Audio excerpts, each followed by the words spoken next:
Movie की start में हमें एक आदमी दिखाया जाता है जो काफी देर से एक सुनसान सड़क पर अकेला ही चला जा रहा था, लेकिन तभी पीछे से पुलिस की गाड़ी आकर उसके पास खड़ी हो जाती है। तब एक पुलिस ऑफिसर उस आदमी से कहता है कि हम तुम जैसे ही दिखने वाले आदमी को ढूंढ रहे हैं और इसीलिए हमें तुम्हारी आईडी चेक करनी पड़ेगी। लेकिन वो आदमी उन्हें इस चीज के लिए मना करके वहाँ से जाने लगता है, लेकिन पुलिस वाले उसे पकड़ लेते हैं और जैसे ही वो उसे हैंडकफ्स लगाने लगते हैं तो वो आदमी गुस्से में जोर से चिल्लाता है, जिसकी वजह से आसपास की सारी चीजें टूटने लगती हैं, जैसे कि गाड़ी के शीशे भी। साथ साथ वो पुलिस ऑफिसर्स भी पीछे गिर जाते हैं। तब ये देखकर हम समझ जाते हैं कि इस आदमी के पास कुछ पावर्स हैं और इन पावर्स को साइकोकिनेटिक कहा जाता है। इसके बाद ये सीन यहीं पर कट हो जाता है और हमें एक कैबिन दिखाया जाता है जहाँ पर हम उसी आदमी को देखते हैं और उसे यहाँ पर कैद करके रखा हुआ था। और इतनी ही देर में उस आदमी के पास एक डॉक्टर आता है और उस डॉक्टर का नाम होता है डॉक्टर माइकल। और वो डॉक्टर उस आदमी को बताता है कि मैं साइकोकिनेटिक पर स्टडी कर रहा हूँ। और अब हमें यहाँ पर उस आदमी का नाम पता चलता है, उसका नाम जैक होता है। इसके बाद डॉक्टर माइकल उसे बताते हैं कि असल में मैं एक फैकल्टी का मालिक हूँ जहाँ पर तुम्हारे जैसे और भी बहुत सारे लोग हैं और मेरे और मेरी टीम के लिए जैक को ढूंढना काफी मुश्किल हो रहा है। अब डॉक्टर माइकल जैक को एक इंजेक्शन देता है ताकि जैक अपनी पावर्स को कंट्रोल कर सके। यहाँ पर डॉक्टर माइकल जैक को ये भी बताता है कि मुझे तुम्हारे बारे में एक लड़की ने बताया है और उस लड़की का नाम रेचल है। असल में रेचल डॉक्टर के साथ उसी के इंस्टीट्यूट में रहती है। यहाँ पर जैक डॉक्टर माइकल से कहता है कि मैं रेचल से मिलना चाहता हूँ, जिस पर डॉक्टर माइकल भी उसे रेचल से मिलवाने के लिए एग्री हो जाता है। अब ये रेचल थी कौन और उसका जैक से क्या ताल्लुक था, इसके बारे में हम आगे जानेंगे। इसके बाद हमें एक वीडियो रिकॉर्डिंग दिखाई जाती है जहाँ पर हम जैक को देखते हैं और कोई उसे पूछता है कि तुमने उस दिन उन पुलिस ऑफिसर्स के साथ क्या किया था। लेकिन यहाँ पर जैक इस बात का जवाब तो नहीं देता, बल्कि वो बार बार रेचल से मिलने के लिए कहता है। तो वो लोग भी जैक को बार बार गुस्सा दिलाकर उसके पावर्स को देखना चाहते थे। इसके बाद दूसरी वीडियो फुटेज में हम रेचल को देखते हैं जहाँ पर एक आदमी उसे बताता है कि जैक यहीं पर ही है और अगर तुम जैक से मिलना चाहती हो तो हमें रिसर्च को कंटिन्यू करना पड़ेगा और इसके बाद ही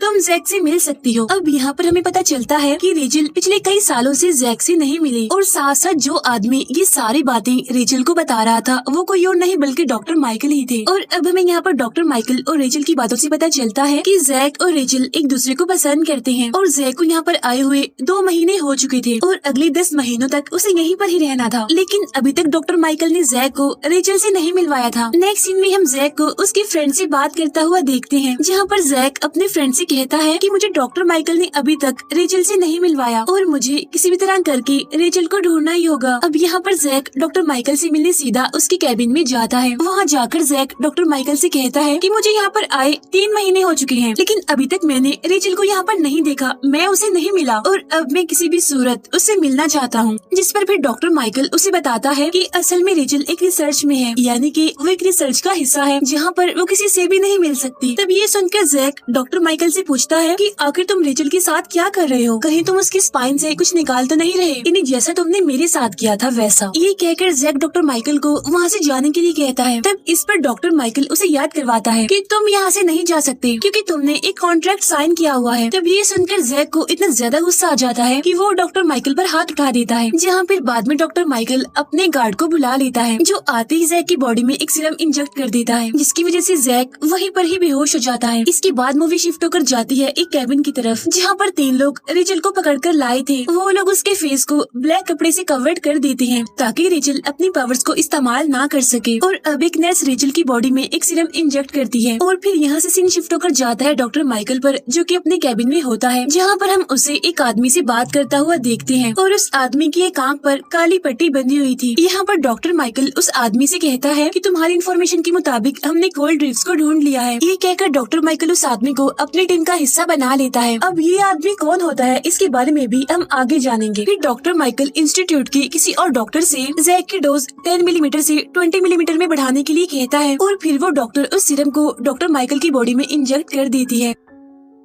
उधर हम दिखते हैं रेचल को, जिसके फेस से वो कपड़ा हट जाता है और जैसे नर्स उसे इंजेक्शन देने लगती है तो रेचल अपनी पावर से वो इंजेक्शन उसी नर्स को लगा देती है। अब यहाँ पर रेचल की हालत काफी खराब हो गई थी क्योंकि वो आउट ऑफ कंट्रोल हो गई थी, इसलिए दूसरा आदमी डॉक्टर माइकल को कॉल करके वहाँ पर बुला लेता है। लेकिन तब तक रेचल उस आदमी को काफी बुरी तरह से इंजर्ड कर चुकी होती है। फिर डॉक्टर माइकल वहाँ पर आते ही रेचल को एक इंजेक्शन लगा देता है, जिससे रेचल फौरन ही बेहोश हो जाती है। इसके बाद डॉक्टर माइकल अपनी टीम को धमकी देता है कि ये गलती रिपीट ना हो, यानी ये गलती दोबारा नहीं होनी चाहिए। फिर वो अपने गार्ड को कहकर रेचल को अपने घर भिजवा देता है और जब वो रेचल के पास बैठा था तो उसकी बातों से हमें पता चलता है कि वो भी रेचल को पसंद करता है। इसके बाद हमें जैक दिखाया जाता है जो कि होश में आ चुका था और उसके फेस को भी ब्लैक कपड़े से कवर्ड किया गया था, लेकिन फिर भी वो अपनी पावर से उस ब्लैक कपड़े को फाड़ देता है और खुद को आजाद करने में कामयाब हो जाता है। इसके बाद जैक वहाँ से भागकर अपने फ्रेंड के पास जाता है और उसे भी वहाँ से लेकर भाग जाता है। और इसी दौरान जैक को पता चल गया था कि रेचल असल में डॉक्टर माइकल के घर पर है, इसीलिए वो दोनों सीधा डॉक्टर माइकल के घर जाते हैं, जहाँ अपने घर में पहले से ही डॉक्टर माइकल मौजूद होता है और यहाँ पर उनके बीच काफी लड़ाई होती है। और इसी दौरान हमें पता चलता है कि डॉक्टर माइकल के पास भी जैक और रेचल जैसी पावर्स हैं। फिर इसके बाद जब वो लोग गार्ड और उसके साथियों को वहाँ पर आता हुआ देखते हैं तो जैक, उसका फ्रेंड और रेचल डॉक्टर माइकल को इंजर्ड करके वहाँ से भाग जाते हैं, लेकिन फिर लास्ट में बेचारा जैक का फ्रेंड पकड़ा जाता है। उधर जैक और रेचल के पीछे डॉक्टर माइकल का एक आदमी पड़ जाता है, जिससे जैक अपनी बहुत सारी पावर्स का इस्तेमाल करके मार देता है। अब इतनी पावर्स इस्तेमाल करने की वजह से जैक भी कमजोर होने लगता है। फिर लकीली वहाँ पर एक गाड़ी आकर रुकती है और उस गाड़ी को रोककर रेचल जैक की हेल्प करती है, यानी वो जैक को गाड़ी में बिठाकर वहाँ से भाग जाती है। जहाँ रास्ते में जैक रेचल से पूछता है कि क्या तुम पहले ये बात जानती थी कि डॉक्टर माइकल हम में से एक है, जिस पर रेचल जैक को बताती है कि डॉक्टर माइकल हमारा डीएनए निकाल कर खुद पर इस्तेमाल करता है, जिसकी वजह से वो हमारे जैसा बन सकता है। उधर डॉक्टर माइकल अपने कैबिन में उसी पट्टी वाले आदमी से मिलता है और यहाँ पर हमें उस आदमी का नाम पता चलता है, उसका नाम लेविन होता है। फिर डॉक्टर माइकल लेविन और अपने गार्ड को जैक के घर भेजता है और अपने 2 गार्ड्स को वो अपने साथ रखता है। उधर जैक और रेचल जैक के घर पहुँचते हैं, जहाँ पर जैक के फादर जैक को इतने सालों बाद देखकर काफी खुश हो जाते हैं और साथ ही साथ वो उन लोगों की हेल्प करने के लिए तैयार भी हो जाते हैं। नेक्स्ट डे जैक के फादर उन दोनों को किसी आदमी से मिलवाने वाले थे, यानी एक ऐसा आदमी जिस पर वो भरोसा कर सकते थे। अब रात होने पर रेचल जैक से उसकी फैमिली और उसे पावर्स कैसे मिली इसके बारे में पूछती है, जिस पर जैक उसे बताता है कि मुझे ये सारी पावर्स बचपन में ही मिल गई थी और जब मैं 17 इयर्स का हुआ तो मुझसे ये पावर संभाली नहीं गई और इसी वजह से मेरी मदर की मौत हो गई। अब हालांकि ये एक एक्सीडेंट था, लेकिन इसका जिम्मेदार जैक खुद को समझता था। ये बताते हुए जैक रोने लगता है। तब उसकी बातें सुनकर रेचल भी इमोशनल हो जाती है, इसीलिए वो जैक को रिलैक्स करती है। उधर दूसरी तरफ डॉक्टर माइकल उस सीरम का डोज बढ़ाकर उसे खुद में इंजेक्ट करवाता है और उसे ऐसा करते हुए उसका एक गार्ड देख लेता है और अब दिखते ही दिखते डॉक्टर माइकल की पावर्स बढ़ जाती हैं। इसी टाइम लेविन और वो गार्ड जैक के फादर के घर पर आते हैं और वो उनसे जैक के बारे में पूछते हैं, जिस बात पर यहाँ जैक के फादर कहते हैं कि वो तो घर पर नहीं आया और इवन मैं पिछले 10 सालों से उससे नहीं मिला, लेकिन वो गार्ड जबरदस्ती घर में घुस जाता है और वो जैक के फादर को काफी मारता भी है, साथ साथ वो उन्हें धमकी भी देता है जैक के बारे में बताने के लिए। इसी टाइम जैक रेचल को वॉशरूम में छुपने के लिए कहता है और खुद वो नीचे अपने फादर के पास आता है, जहाँ पर आकर वो देखता है कि उस गार्ड ने उसके फादर को गन पॉइंट पर लिया हुआ है, लेकिन जैक अपनी पावर्स का इस्तेमाल करके उस गन को उस गार्ड की तरफ ही मोड़ देता है। लेकिन तभी पीछे से लेविन आकर जैक के सर पर अटैक कर देता है, जिसकी वजह से जैक इंजर्ड होकर वहीं पर ही बेहोश हो जाता है। और इसके बाद हमें पता चलता है कि जैक के फादर के पास भी वही सारी पावर्स हैं जो जैक के पास है और अब वो अपनी पावर से उस गार्ड पर भारी पड़ रहे थे, लेकिन लेविन उसके फादर को शूट कर देता है, जिससे जैक के फादर की वहीं पर ही मौत हो जाती है।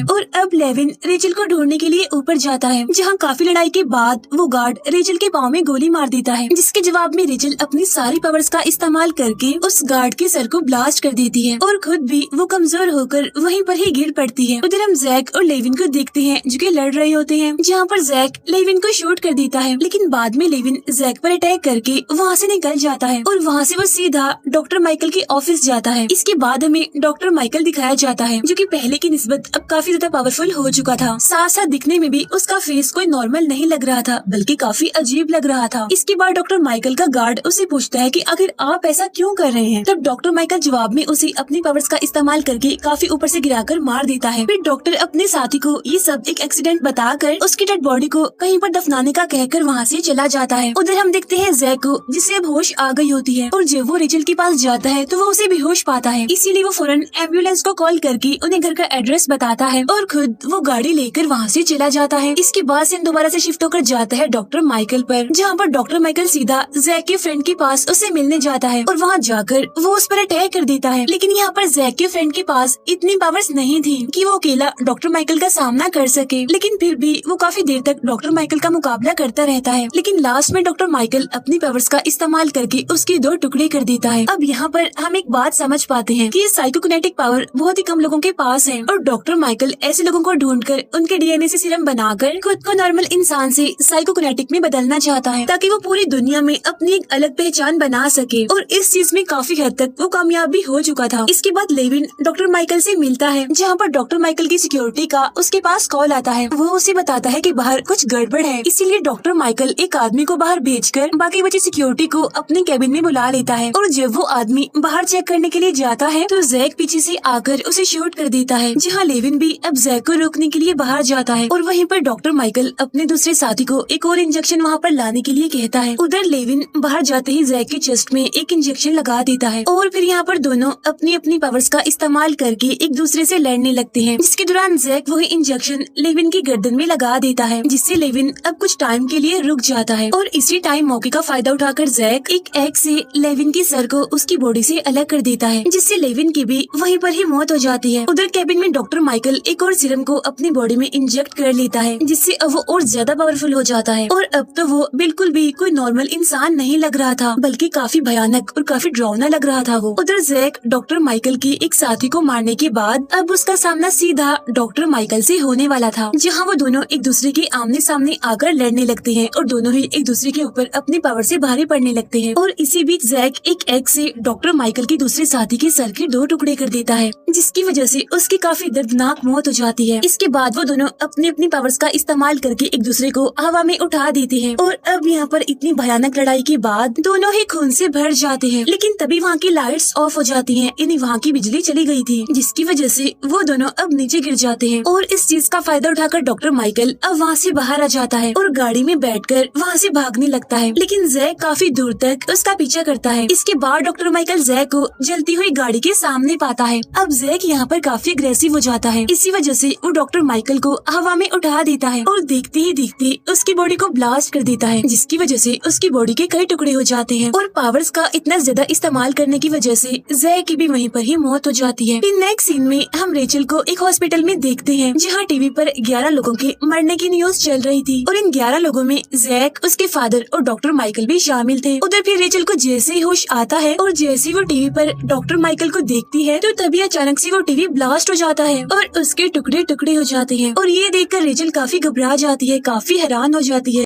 इस सीन के साथ पहली मूवी तो खत्म हो जाती है, लेकिन अब हमारी दूसरी नरेटर फिल्म म्यूटेंट क्रॉनिकल्स को एक्सप्लेन करेंगी। मूवी का स्टार्ट एक इवल मशीन के बारे में बताते हुए होता है, जो कि मूवी में दिखाए जाने वाले टाइम के 10,000 साल पहले इस दुनिया में आई थी। वो मशीन अर्थ पर एक खास मकसद के लिए आई थी, जिसके अंदर वो मशीन जमीन के डेड लोगों को एक खौफनाक क्रिएचर के अंदर चेंज कर देती है, जिनको मूवी में म्यूटेंट्स का नाम दिया गया है। वो म्यूटेंट्स बहुत ही ज्यादा खतरनाक थे और इंसानों को मार रहे थे। उनका मकसद सारे इंसानों को मार कर इस दुनिया पर खुद कब्जा करना था। बहुत से लोग इन म्यूटेंट्स का शिकार हो चुके थे और इंसानों ने इन म्यूटेंट्स की वजह से बहुत मुश्किलें सही थी, जिसके नतीजे में अब एक वॉरियर इंसानों को बचाने के लिए खड़ा होता है। वो काफी सारे स्टेट्स के लोगों को इकट्ठा करता है इन म्यूटेंट्स को मारने के लिए, ताकि उनको खत्म करने के बाद इंसान चैन से जिंदगी गुजार सकें। उस वॉरियर का नाम नियाक टेन था और वो लोग फाइनली बहुत मुश्किलों के बाद उन सारे म्यूटेंट्स को मारकर उस इवल मशीन को फाइनली जमीन के नीचे दबा देते हैं, जो कि डेड लोगों को म्यूटेंट में चेंज कर रही थी। उस मशीन के बारे में सारी इंफॉर्मेशन अब एक बुक में लिखी गई थी, जिसका नाम क्रॉनिकल्स था। वो इन्फॉर्मेशन सीक्रेट होने की वजह से अब नियाक टेन के डिसेंडेंट्स के पास ही थी। जिसके बाद मूवी का सीन कट होता है और हमें सन 27,007 का सीन दिखाया जाता है, जहाँ पर अर्थ के रिसोर्सेज बिल्कुल थोड़े से रह चुके हैं और अर्थ के नेचुरल रिसोर्सेज कम होने की वजह से यहाँ पर स्टेट्स भी थोड़ी ही रह गई थी और उन्हीं नेचुरल रिसोर्सेज को लेकर 4 बड़ी स्टेट्स आपस में लड़ रही थी। यहाँ अब हमें वॉर ग्राउंड का सीन दिखाया जा रहा है, जहाँ पर 2 बड़ी स्टेट्स आमने सामने हैं और एक दूसरे पर हमला करने के लिए तैयार हैं। वो दोनों स्टेट्स आपस में एक दूसरे को अपने लिए खतरा समझ रही हैं, लेकिन वो इस बात से बेखबर हैं कि सबसे बड़ा खतरा तो उनके पाँव के नीचे है, यानी वो इवल मशीन जो कि नियाक टेन ने बहुत मुश्किल से जमीन के नीचे छुपाई थी। हमें लेफ्टिनेंट मिच को दिखाया जाता है, जो कि बहुत परेशान है क्योंकि उसकी फौज के काफी सारे सोल्जर्स मारे गए हैं, लेकिन उसने फिर भी हार नहीं मानी। वो अपने सारे सोल्जर्स को अगले हमले के लिए तैयार करता है और अपने साथी से कहता है कि अगर मैं मर गया तो प्लीज मेरी बेटी का ख्याल रखना। जंग दोबारा शुरू होती है और मिच की आर्मी अपने ओपोनेंट्स पर टैंक की हेल्प से बॉम्ब की बम्बार्डमेंट कर रहे थे और इस बम्बार्डमेंट से वही हुआ था जिसका खतरा था, यानी उस बम्बार्डमेंट से उस इवल मशीन का गेट खुल चुका था जिसको बहुत मुश्किल से हजारों साल पहले यहाँ पर बंद किया गया था। और अब उस इवल मशीन के अंदर से बहुत से इवल म्यूटेंट्स निकल रहे थे जिनके बारे में मैं मूवी में पहले आपको बता चुकी हूँ। वो म्यूटेंट्स बहुत बुरे तरीके से दोनों आर्मीज के लोगों को मार रहे थे। सोल्जर्स अभी तक उन म्यूटेंट्स के बारे में नहीं जान पाए थे, उनको लग रहा था कि वो आपस में ही जंग लड़ रहे हैं, लेकिन उन सबको सच्चाई का पता तब चला था जब वो एक एक करके म्यूटेंट्स बहुत सारे उनके सामने आ गए थे। उन्होंने तकरीबन सारे ही सोल्जर्स को मार दिया था, जिसके बाद वो म्यूटेंट्स उन डेड सोल्जर्स को उसी इवल मशीन की तरफ लेकर जा रहे थे, जो इवल मशीन डेड लोगों को म्यूटेंट्स में चेंज करती है। उन म्यूटेंट्स को मारना या उनसे बचना बहुत ज्यादा मुश्किल था। यहाँ कोई भी सोल्जर ये काम नहीं कर पाया था, इसलिए वो सोल्जर डरकर मैदान छोड़कर भाग चुके थे। और यहाँ एक आदमी लेफ्टिनेंट मिच को बचाने के लिए अपनी जान सेक्रीफाइस कर देता है, जिसके नतीजे में मिच वहाँ से बचकर भाग चुका था और मिच ही हमारी मूवी का मेन कैरेक्टर है। सीन शिफ्ट होते हैं कुछ मॉन्क्स की तरफ। हमें पता चलता है कि सीनियर मॉन्क नियाग दिन के डिसेंडेंट है, यानी वो नियाग दिन की फैमिली से बिलोंग करते हैं। जहाँ उन्हें इवल मशीन के खुलने की खबर दी जा रही थी, जिसका उन्हें पहले से डर था कि वो मशीन खुलकर वहाँ से म्यूटेंट्स निकलेंगे और पूरी दुनिया में इंसानों को मारते हुए तबाही फैला देंगे। सीन कट होता है और हमें 6 वीक्स बाद का सीन दिखाया जाता है, जहाँ पर चारों स्टेट्स की आर्मी आपस में मिल चुकी है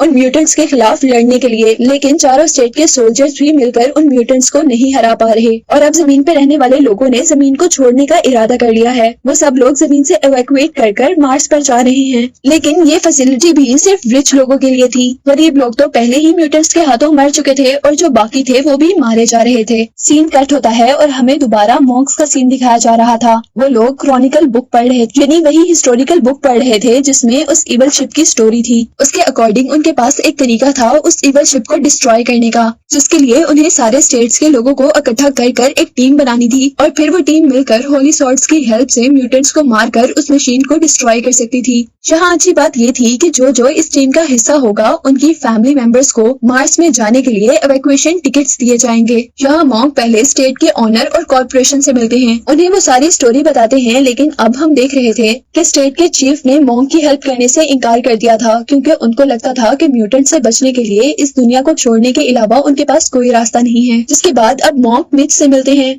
जो कि एक रेस्टोरेंट में काफी परेशान बैठा हुआ था, क्योंकि उसके पास उसकी वाइफ और बेटी को बचाने के लिए एवैक्यूएशन टिकट्स नहीं थी। मॉन्क उसे टीम का मेंबर बनने की ऑफर करते हैं, लेकिन वो ये कहकर इनकार कर देता है कि अब उसे इस दुनिया के मामलात में कोई इंटरेस्ट नहीं है और अब वो मॉन्क की दी हुई एवैक्यूएशन टिकट्स को भी छोड़कर वहाँ से वापस आ चुका था। लेकिन मिच के अंदर कहीं न कहीं अभी भी इंसानियत मौजूद थी। वो इंसानों को ऐसे मरते हुए नहीं देख सकता था, इसलिए नेक्स्ट डे वो डिसाइड करता है कि वो मॉन्क की हेल्प करेगा और वो उनसे मिलने के लिए जैसे ही टेम्पल के अंदर जाता है तो वो देखता है कि वहाँ पर पहले से बहुत से लोग मौजूद हैं। वो यहाँ पर किसी टिकट्स के लिए नहीं आया था, लेकिन फिर भी मॉन्क के प्रॉमिस के अकॉर्डिंग उसके घर पर एवैक्यूएशन टिकट्स आ चुकी थी। जिसे देखते ही मिच की वाइफ, जो कि अपने और अपनी बेटी के लिए पॉइजन तैयार कर रही थी, वो अपना फैसला चेंज कर देती है, क्योंकि एवैक्यूएशन टिकट्स को देखकर वो बहुत ज्यादा पुरुम्मीद हो चुकी थी कि वो लोग बच जाएंगे। सीन्स दोबारा टेम्पल की तरफ शिफ्ट होते हैं, जहाँ पर मॉन्क उन सारी टीम को ब्रीफ कर रहे थे। वो सबको बता रहे थे कि उनके पास एक खास डिवाइस है जिसको मशीन के मेन पार्ट के अंदर लगाने से वो मशीन इस दुनिया से चली जाएगी। लेकिन यहाँ परेशानी की बात ये थी कि ये मशीन एक ट्रिगर से चलनी थी, जिस ट्रिगर का एक्टिवेटर उनके पास मौजूद नहीं था।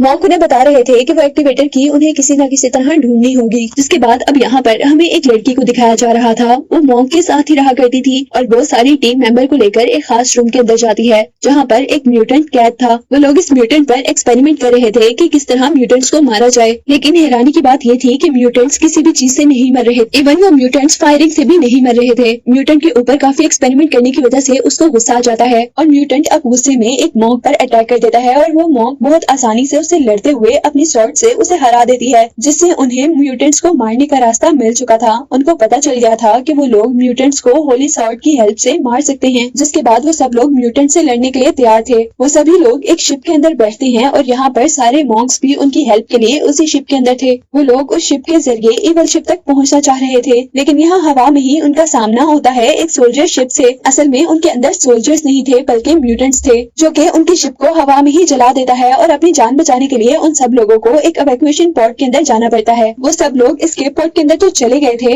लेकिन एस्केप पॉड का लीवर बाहर से खुलना था, इसलिए यहाँ पर एक आदमी अपनी जान को सेक्रीफाइस करने के लिए उन सारे लोगों को एस्केप पॉड के अंदर जाने का कहता है और खुद शिप के अंदर रहकर ही एस्केप पॉड को रिलीज कर देता है, जिसकी वजह से वो तो शिप के अंदर ही मर चुका था। लेकिन एस्केप पॉड में भी जान बचाकर आ जाना उनके लिए सेफ नहीं था, क्योंकि अब एस्केप पॉड का पैराशूट भी खराब था। और मिच यहाँ बहुत ही होशियारी का मुजाहरा करते हुए जल्दी से शिप के दूसरे पैराशूट को ऑन करता है, जिसकी हेल्प से वो बामुश्किल ही सही पर जमीन पर लैंड कर चुके थे। और इस लैंडिंग प्रोसेस में भी उनका एक आदमी मारा जा चुका था। वो सब लोग अब म्यूटेंट्स के शहर में थे, यानी उस शहर के अंदर थे जहाँ पर वो एलियन शिप थी। वहाँ आने पर हर जगह खौफनाक मंजर था, जगह जगह बहुत से स्केलेटन्स पड़े हुए थे। उन लोगों का यहाँ आकर पहला मिशन उस टनल को ढूंढने का था, जिसके जरिए वो मशीन तक पहुँच सकते थे, यानी इवल शिप तक पहुँच सकते थे। और वो लोग ये काम जल्द ही कर लेते हैं। और अब वो सब लोग उस टनल में मौजूद एक लिफ्ट के जरिए नीचे जा रहे थे। और यहाँ पहले आदमी के उतरते ही चारों तरफ से म्यूटेंट्स ने उन पर अटैक कर दिया था। वो आदमी बहुत मुश्किल से अपने आप को प्रोटेक्ट कर वहाँ से भाग रहा, लेकिन बहुत से म्यूटेंट्स चारों तरफ से उसके पीछे थे। यहाँ लिफ्ट के ऊपर बहुत से लोग मौजूद थे और उस लिफ्ट के जल्दी से नीचे उतरने पर वहाँ एक एक्सप्लोजन होता है, जिससे एक मिनट के लिए मॉन्क के पास से सारे के सारे म्यूटेंट्स हट चुके थे। लेकिन अगले ही सेकंड वो म्यूटेंट्स दोबारा लड़ाई के लिए ऐसे तैयार थे जैसे उनके साथ कुछ हुआ ही ना हो। और इस सारे प्रोसेस में एक और आदमी बहुत बुरी तरह जख्मी हो चुका था। वो इस पोजीशन में नहीं था कि वो म्यूटेंट से लड़ सके। उसके हाथ में एक ग्रेनेड था और वो अपने हाथ से वहीं पर ग्रेनेड को छोड़ देता है। और अब उस ग्रेनेड के ब्लास्ट होने की वजह से उस जगह पर मौजूद सारे के सारे म्यूटेंट्स मारे गए थे और इस तरह उनकी टीम बच गई थी। लेकिन वो आदमी जो कि इंजर्ड था और जिसके हाथ में ग्रेनेड था, वो आदमी खुद मारा गया था। सारी टीम यहाँ पर इकट्ठी होती है और सब लोग मिलकर उन आदमियों के लिए जिन्होंने इस टीम के लिए सेक्रीफाइस किया या इंसानों के लिए सेक्रीफाइस किया, उनके लिए प्रे करते हैं। जिसके बाद अब उन्हें अपना मिशन आगे बढ़ाना था। वो लोग फर्दर एक और टनल से होते हुए मशीन के पास तक पहुंच गए थे, जहां जाने पर मंजर ये था कि बहुत से म्यूटेंट्स डेड इंसानों को उस मशीन के अंदर डाल रहे थे, यानी डेड ह्यूमंस को वो म्यूटेंट्स में चेंज करने के लिए उस मशीन के अंदर डाल रहे थे। मिच की नजर यहाँ पर अपने एक सोल्जर साथी पर पड़ी थी, जो कि पहले जंग में उसके साथ था। मिच फील करता है कि वो अभी भी जिंदा है, इसलिए जल्दी से वो म्यूटेंट्स के पास जाकर उसे बचाकर एक साइड पर लेकर आता है और उससे कुछ बात करता है। लेकिन बात करने के बाद अब उसे रियलाइज हुआ था कि उसकी हालत बिल्कुल भी अच्छी नहीं है। वो कुछ देर से ज्यादा जिंदा नहीं रह सकता, इसीलिए वो खुद उसे शूट कर देता है। इस सीन में अब हमें दिखाया जा रहा था कि वो सब लोग मिलकर मशीन के हार्ट की तरफ यानी मेन पार्ट की तरफ जा रहे थे, जहाँ जाकर उन्हें वो डिवाइस इंसर्ट करनी थी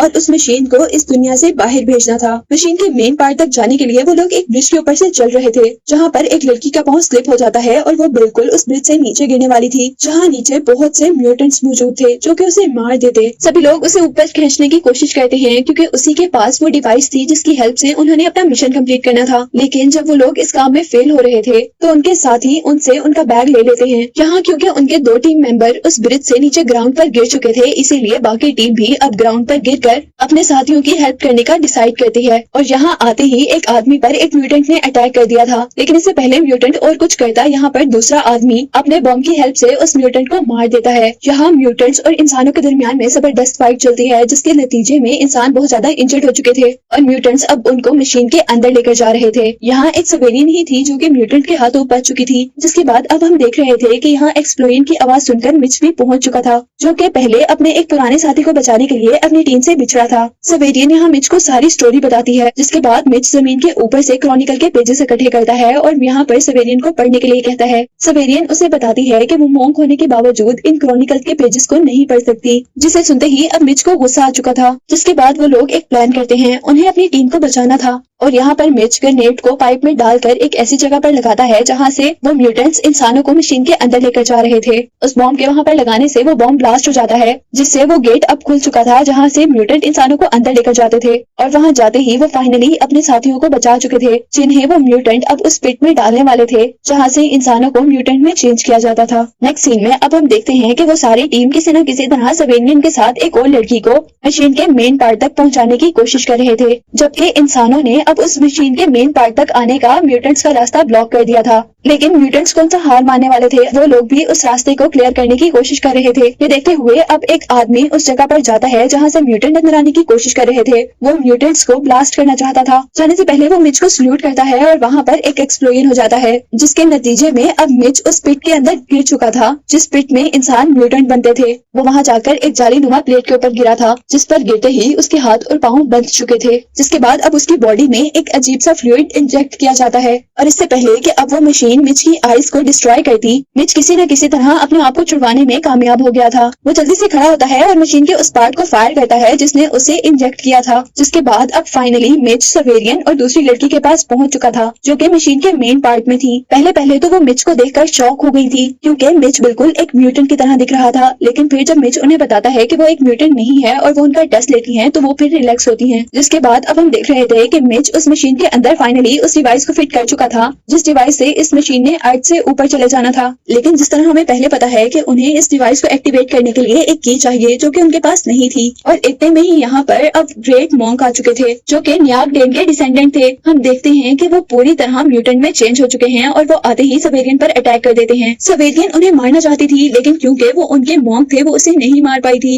और इस चीज का फायदा उठाते हुए वो मॉन्क जो कि अब एक म्यूटेंट था वो सवेरियन को पूरी तरह मार चुका था, जिसको मारने के बाद अब वो म्यूटेंट मॉन्क मिच को मारने के लिए आगे बढ़े थे। मिच भी हार मानने वाला नहीं था, वो मॉन्क से अच्छी तरह लड़ता है क्योंकि वो पहले भी सोल्जर था, उसके लिए काम मुश्किल नहीं था, और लड़ाई करते करते उसे क्रॉनिकल के पेजेस से एक क्लू मिलता है। वो अपनी होली सॉर्ड को गौर से देखता है जिसके ऊपर की का पैटर्न बना हुआ था, वैसा ही पैटर्न जैसा पैटर्न बुक के अंदर बना हुआ था। वो जल्दी से खड़ा होता है और अपनी सॉर्ड से मॉन्क म्यूटेंट को मारते हुए अपनी सॉर्ड को उस डिवाइस के अंदर इंसर्ट कर देता है। वो अपनी सॉर्ड को घुमाता है जिससे वो डिवाइस एक्टिवेट हो चुकी थी। यहाँ मशीन के सारे पार्ट्स आपस में जुड़ने लगे थे जैसे वो मशीन बंद हो रही हो, और यहाँ मरते हुए मॉन्क मिच से कहते हैं कि तुम यहाँ से जंप कर दो। वो मॉन्क की बात मानते हुए एक रिवर के अंदर जंप कर देता है और जैसे ही ऊपर देखता है तो उसे नजर आ रहा था कि वो इवल मशीन अब जमीन से बाहर स्पेस में जा रही थी, यानी अब उनका मिशन कंप्लीट हो चुका था। मिच ने फाइनली इस मैनकाइंड को बचा लिया था, जिसे दिखाते हुए ये मूवी एंड हो जाती है।